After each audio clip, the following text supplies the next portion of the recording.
नमस्कार, शाम के 7 बज रहे हैं। आप देख रहे हैं देश दिन भर। हम हाजिर हैं देश भर की तमाम छोटी बड़ी खबरों के साथ। आज की खास खबरें पहले आपको बता दें, आपकी स्क्रीन पर जो आपको नजर आ रही हैं। 1993 के मुंबई बम धमाकों के दोषी याकूब मेमन की क्यूरेटिव पिटीशन को खारिज कर दिया है सुप्रीम कोर्ट ने, यानी कि फांसी की सजा को बरकरार रखा है।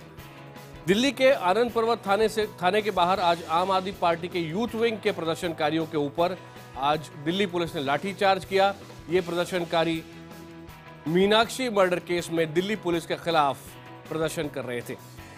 तुर्कमान गेट रोड रेज केस में मारे गए शाहनवाज के केस में उनके परिवार वाले बेहद नाराज हैं कि अभी तक उन्हें मुआवजा नहीं मिला है और उन्होंने ये धमकी दी है कि आगे अगर उनकी बात नहीं सुनी गई तो वो मुख्यमंत्री केजरीवाल के दफ्तर के बाहर जाकर धरना देंगे। सब्जियां एक बार फिर महंगी हो गई हैं, लेकिन हमने ये समझने की कोशिश की गई है कि जब थोक बाजार में कीमतें इतनी नहीं बढ़ी हैं तो फिर जो हम सब्जियां खरीद रहे हैं वो बहुत महंगी क्यों मिल रही हैं।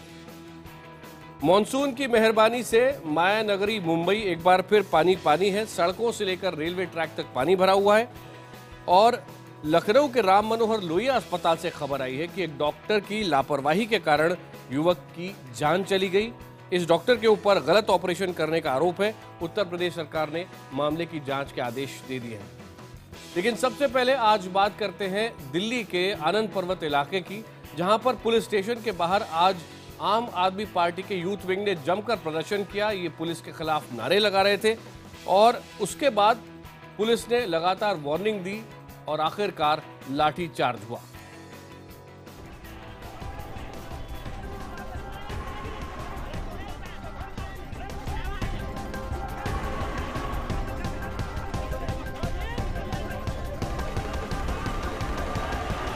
आनंद पर्वत इलाके के एसएचओ की गिरफ्तारी की मांग करते ये हैं आम आदमी पार्टी के यूथ विंग के कार्यकर्ता।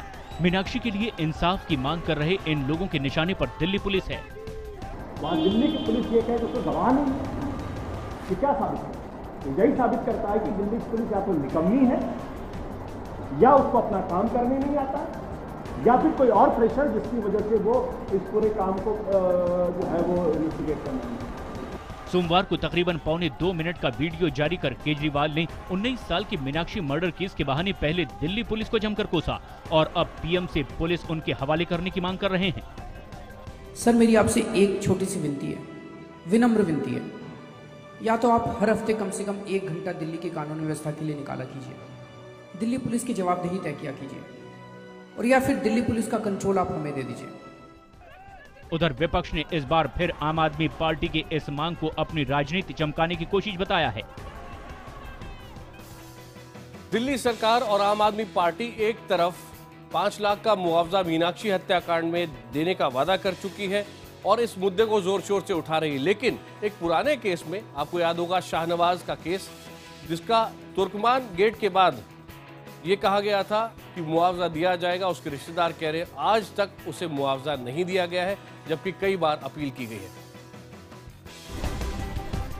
3.5 महीने से इंसाफ की गुहार लगा रहा ये परिवार फिर सड़कों पर उतर आया है। ये लोग तुर्कमान गेट रोड रेज में मारे गए शाहनवाज के परिजन हैं। आरोप है कि घटना के बाद मुख्यमंत्री अरविंद केजरीवाल ने 10 लाख के मुआवजे और बच्चों की पढ़ाई का पूरा खर्च उठाने का भरोसा दिया था, लेकिन अब सरकार के पास इस परिवार से मिलने का समय नहीं है। शाहनवाज के परिवार ने पहले मुख्यमंत्री निवास पर विरोध प्रदर्शन किया। जब वहाँ बात नहीं बनी तो वो सचिवालय पहुँचे। अंदर से बुलावा भेजा गया। मुख्य सचिव ने मुलाकात की, मुख्यमंत्री नहीं मिले, लेकिन मुख्य सचिव ने जो बताया वो सुनकर परिजन भी हैरान है। हमको एक पैसा भी नहीं मिला सर, हमें कोई मदद नहीं मिली। हमारे बच्ची का एडमिशन नहीं हुआ, इसका, ये मेरी पोती है सबसे छोटी, इसका एडमिशन तक नहीं हुआ अभी तक। कह के थक गए, फोन नहीं उठाते। अभी पिछले हफ्ते ही मुख्यमंत्री ने आनंद पर्वत इलाके में मीनाक्षी के परिजनों को भी 5 लाख रुपए के मुआवजे का ऐलान किया है। लिहाजा सवाल उठने लाजमी है कि बार बार मुआवजे का ऐलान कहीं सिर्फ लोकप्रियता पाने का तो हिस्सा नहीं। व्यापम घोटाले की गूंज अगर आज संसद में सुनाई दी तो मध्य प्रदेश की विधानसभा में जमकर हंगामा हुआ।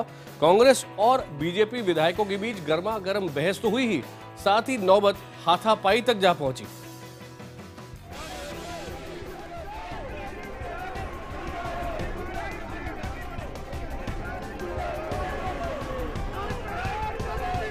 मध्य प्रदेश विधानसभा विधानसभा में आज फिर विपक्षी दलों ने जोरदार हंगामा किया। कांग्रेस के विधायकों ने व्यापम घोटाले से संबंधित लोगों की रहस्यमय मौत को लेकर मुख्यमंत्री शिवराज सिंह चौहान का इस्तीफा मांगा। हमसे बोले आप व्यापम के मामले में क्यों आवाज उठा रहे हो, और हमको चारों तरफ से पकड़ लिया, घसीटने लगे, हम चिल्लाए, लोग आए तो मेरी जान बची। मुख्यमंत्री के इस्तीफे से नीचे कुछ भी स्वीकार नहीं है। उसका कारण ये है कि मुख्यमंत्री एविडेंस को नष्ट करते रहे हैं, इस बात के प्रमाण हैं। बता दें कि विपक्ष के हंगामे की वजह से विधानसभा की कार्यवाही 2 बार स्थगित करनी पड़ी। मध्य प्रदेश सरकार व्यापम का नाम बदलने पर विचार कर रही है, लेकिन फिलहाल इस मामले में अभी कोई बिल विधानसभा में पेश नहीं किया गया है। लगातार हो रही बारिश के बाद अभी हाल ये है कि सब्जियों के दाम बहुत ज्यादा बढ़ गए हैं, लेकिन यहाँ एक चिंता की बात है। थोक मूल्यों को अगर आप देखें तो 10 से 15% की ही बढ़ोतरी हुई है, लेकिन आप अगर रिटेल पर जाएं तो सब्जियों की कीमतें 50 से 150% ज्यादा है। हरी सब्जियों ने एक बार फिर घर का किचन बिगाड़ दिया है। खुदरा कीमत में बढ़ोतरी से लोग परेशान हैं। शहर कोई भी हो, कीमतें 30 से 35% महंगी हो गई हैं। बहाना मौसम हो सकता है या कुछ और। दिल्ली में करेला पहले 20 रुपए किलो था, जो अब 30 से 35 रुपए किलो में बिक रहा है। तोरई भी पहले 20 रुपए किलो थी, तो अब 30 से 35 रुपए किलो में बिक रही है। आलू 10 रुपए से अब 15 रुपए किलो में बिक रहा है। प्याज 20 से 30 रुपए किलो में, भिंडी 25 से अब 35 से 40 रुपए में आ चुकी है। परवल की कीमत अब 30 से बढ़कर 40 रुपए प्रति किलो हो गई है। टमाटर जो पहले 30 रुपए किलो में बिक रहा था, अब 40 रुपए किलो बिक रहा है। दूसरे शहरों में भी कीमतें कमोबेश यही है। अगर हमारी तनख्वाह 6,000 रुपये है तो 6,000 में 5 जने परिवार खाने पीने वाले हैं। अब इतनी महंगाई बढ़ती चली जाएगी तो हम लोग कैसे गुजारा करेगा? एक आदमी क्या कमाएगा, क्या खाएगा? ये हालत हो चुकी है कि लोग सब्जियां खाना ही बंद कर चुके हैं। अधिकतर लोग दाल पर आश्रित हो चुके हैं, और आप जानते हैं कि दाल से सारे जितने भी न्यूट्रिएंट्स हैं वो मिल नहीं सकते। आइए हमारी संवाददाता जागृति के साथ देखते हैं कि दिल्ली में क्या हाल है, सब्जियां किस दाम पर मिल रही हैं। मैं निकली हूँ अपने इस हफ्ते की शॉपिंग करने के लिए, और मैं 7 दिनों के लिए 7 सब्जियां खरीदने वाली हूँ, और उसके साथ कुछ सामान्य चीजें जैसे टमाटर, प्याज खरीदने वाली हूँ। ये है टमाटर, जो कि हर रसोई में, हर खाने में डलता है। इसका दाम 40 से 50 हो गया है। ये है आलू, इसका दाम दुगना हो गया है, 10 से 20 रुपए पर किलो हो गया है। और ये है प्याज, जिसका दाम 30 से 40 हो गया है। ये यहाँ बीन्स हैं, जिसका दाम 40 से 50 हो गया है। अगर आप भिंडी खाना पसंद करते हैं तो उसका दाम दुगना हो गया है, वो 20 से 40 हो गया है। और अगर आप गर्मियों में भी गोभी का पराठा खाना पसंद करते हैं तो उसका दाम 55 से 70 हो गया है। तो कुल मिला के जो स्थिति है, किसान जो सब्जी उगा रहा है उसे पहले के मुकाबले ज्यादा पैसे नहीं मिल रहे हैं, लेकिन आप और हम जब सब्जियां खरीद रहे हैं तो बेहद महंगी मिल रही है। तो क्या मिडिलमैन पैसा बना रहा है?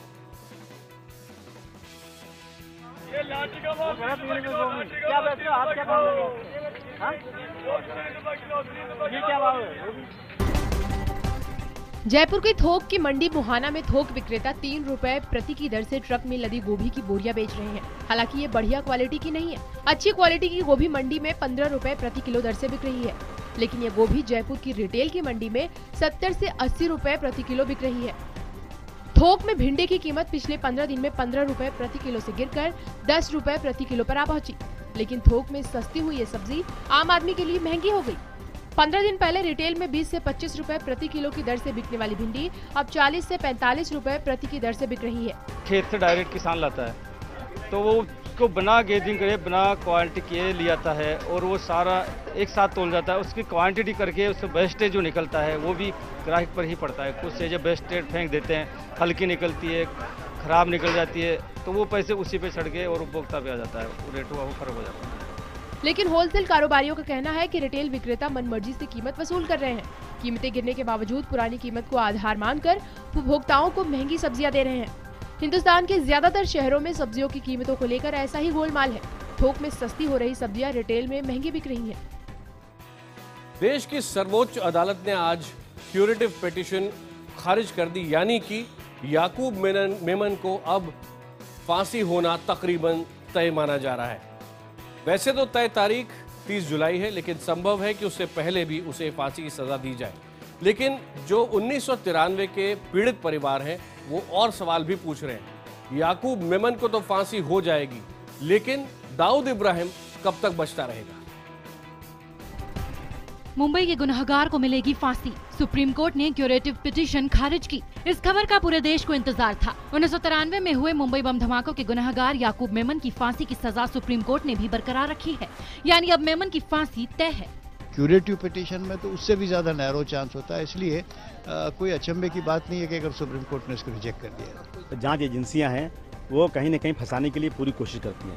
देखिए, मैं इसलिए कह रहा हूँ कि याकूब मेमन अगर सच्चाई पूछी जाए तो सरेंडर हुआ था, गिरफ्तार नहीं हुआ था। साल 2006 में मुंबई की अदालत ने अपना फैसला सुनाते हुए याकूब मेमन को दोषी ठहराया था। सुप्रीम कोर्ट के फैसले के बाद मुंबई, पुणे और नागपुर में हाई अलर्ट जारी कर दिया गया है। धमाकों का मुख्य अभियुक्त दाऊद इब्राहिम अभी तक गिरफ्तार नहीं हुआ है। देश दिन भर में आइए अब बात करते हैं मौसम की। मॉनसून के कारण मुंबई में लोग परेशान हैं क्योंकि लोकल जगह जगह पर बाधित हो रही है। कई ट्रैक्स पानी के अंदर डूब में है और साथ ही साथ मौसम विभाग ने यह कहा है कि अगले 2-3 दिन और भारी बारिश हो सकती है। बारिश से तबाही की ये तस्वीरें बांद्रा की हैं। कार्टर रोड पर बारिश की वजह से पार्किंग की दीवार ढह गई, जिसकी वजह से कई कारों को नुकसान पहुंचा। बारिश के बाद मुंबई पानी पानी हो गई है।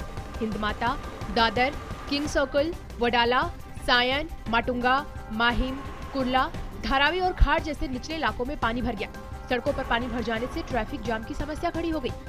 यहाँ से आने वाला था लेकिन इस वक्त बहुत पानी भरा था, इसलिए यहाँ से आगे से राइट मार के जाना पड़ा वहाँ से। फिर एच रोड पे बहुत से पानी भर गए, जिसकी वजह से बहुत सी तकलीफ भी हो रही है आने जाने वाले हर किसी को। मुंबई से सटे वसई और पालघर में बारिश से लोगों को खासी परेशानी का सामना करना पड़ा। चेंबूर में सबसे व्यस्त सड़क पानी में डूब गई। ठाणे के भिवंडी और कल्याण में भी पानी भर गया। सेंट्रल और वेस्टर्न लाइनों पर ट्रेनों की आवाजाही प्रभावित रही। वहीं सूरत से मुंबई आने वाली ट्रेनों को रोक दिया गया। भारी बारिश का असर उज्जैन में भी देखा गया और देश के 12 ज्योतिर्लिंगों में से एक उज्जैन के महाकाल मंदिर में भस्म आरती के समय भी पानी भरा हुआ था, यानी गर्भगृह तक वहां पानी भरा हुआ था। और मौसम विभाग चेतावनी दे रहा है कि अगले 48 घंटों में और भारी बारिश उज्जैन में और आसपास के इलाकों में हो सकती है। ये तस्वीरें हैं महाकाल मंदिर में अल सुबह भस्म आरती की। भगवान शिव के श्रृंगार की ये तस्वीरें और दिनों से अलग है। मंगलवार तड़के भस्म आरती के वक्त गर्भगृह पानी से लबालब भरा हुआ था। खुद बारिश के पानी ने महादेव का अभिषेक किया। दरअसल बारिश के पानी का महाकाल मंदिर के गर्भगृह में पहुंच जाने की वजह से ऐसा हुआ। भस्म आरती में शामिल होने आए लोगों को भी भारी दिक्कतों का सामना करना पड़ा। पुजारियों ने पानी में खड़े होकर ही सदियों से चली आ रही भस्म आरती की परंपरा को पूरा किया। महाकाल तक पानी आने का एक कारण है कि महाकाल में एक अंदरूनी जो गुफा है कुंड के अंदर, जिसको कि काकभूषण जी की गुफा कहा गया है, उसका जो अंदर रास्ता है उससे क्षिप्रा वहां तक पहुंची है।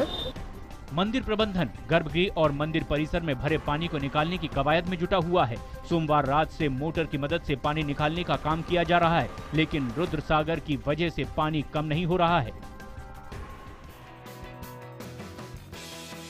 उत्तर प्रदेश के राम सेवक की कहानी अब आपको बताते हैं। एक किसान है और आरोप उन्होंने पुलिस में जाकर ये लगाया था कि उनकी बेटी के साथ 3 लोगों ने छेड़छाड़ की, लेकिन इसके बाद उसकी पिटाई की गई और इस किसान को जिंदा जला दिया गया। इस मामले में अब पुलिस ने 3 लोगों के खिलाफ मुकदमा दायर किया है। अस्पताल में जिंदगी की जंग हार गए उन्नाव के इस किसान के परिवार पर यकीन करें तो कुछ दिनों पहले गांव के कुछ दबंगों ने इस किसान की बेटी के साथ छेड़खानी की थी। पुलिस ने कोई कार्रवाई नहीं की तो मजबूरी में वो किसान आईजी कानपुर के पास गया। आईजी ने मामला दर्ज कर घटना की जांच के आदेश दिए। आरोप है कि लड़की के साथ छेड़खानी करने वालों ने किसान को जिंदा जला दिया। लड़की को छेड़ते हैं वो लोग, गुंडे टाइप में बदंग हैं, और उन लोगों ने जब हम लोगों ने इतराज किया तो हमको सबको मारा पीटा। अजगैन थाने जाकर हमने वहाँ रिपोर्ट लिखाई। इस मामले में पुलिस ने 3 लोगों के खिलाफ मामला भी दर्ज कर लिया है। और अब इलाहाबाद के शिवम शुक्ला की कहानी। एक छात्र जो सिविल सर्विसेज की तैयारी कर रहा था, राम मनोहर लोहिया अस्पताल में गया क्योंकि उसको पथरी का इलाज कराना था। वहां उसको एक डॉक्टर मिला। डॉक्टर ने कहा कि क्यों ना तुम्हारा इलाज मैं थोड़े पैसे लेकर एक प्राइवेट नर्सिंग होम में कर दूं, लेजर टेक्निक से करूंगा, दर्द भी नहीं होगा। वहां उस डॉक्टर से गलती हुई, शिवम की मौत हो गई और डॉक्टर फरार है। मोबाइल में कैद ये तस्वीरें 22 साल के शिवम शुक्ला की हैं। गॉल ब्लैडर में पथरी के इलाज के लिए शिवम 13 जुलाई को राम मनोहर लोहिया अस्पताल में भर्ती हुआ था। परिवार वालों का आरोप है कि लोहिया अस्पताल के सर्जन डॉक्टर अरुण कुमार श्रीवास्तव ने आरएमएल से बाहर 40,000 में लेजर ऑपरेशन करने की बात कही थी, लेकिन लेजर ऑपरेशन करने के बजाय उन्होंने एक बड़ा ऑपरेशन कर दिया, जिसमें शिवम की हालत बिगड़ती गई और देखते ही देखते हंसते खेलते शिवम की मौत हो गई। लेज़र ऑपरेशन कराना था, 40,000 रुपया दिए सिर्फ इसी चीज़ का कि किसी प्रकार की उसको कोई दिक्कत ना हो, लेकिन यहाँ पूरा उसको 2 फुट का जो है पूरा चीरा लगा दिया है। कहा सर यहाँ की मशीन खराब है और आप लेज़र से करवा लीजिए, अभी बच्चे की उम्र बहुत आगे इसको जाला है तो लेज़र वाला ठीक रहेगा। यहाँ तो नहीं हो पाएगा, लेकिन मेरे जान पहचान में एक है, आप वहाँ कर दीजिए। बेटे को दर्द ना हो इसलिए परिवार लेजर ऑपरेशन के लिए तैयार हुआ था। बेटे को दर्द से राहत दिलाने में तो नाकाम रहे ही, अब बेटा भी दुनिया में नहीं है। परिवार ने डॉक्टर के खिलाफ मुकदमा दर्ज करा दिया है।